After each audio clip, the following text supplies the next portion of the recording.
Welcome back to another technical deep dive here in the debug zone.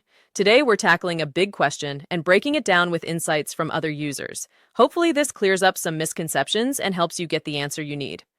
So buckle up, stay a little curious, and let's jump right in.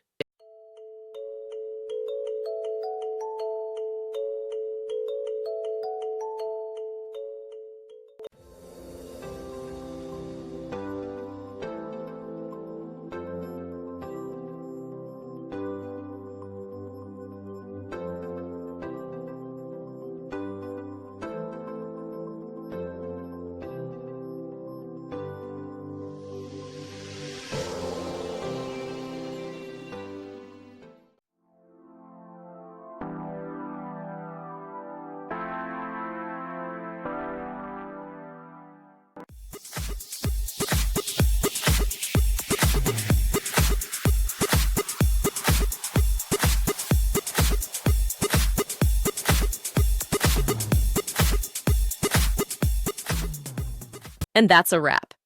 I hope you found the answer you were looking for. If you did, take a second to hit that subscribe button. It really helps out. And let me know in the comments which solution worked best for you. See you next time in the debug zone.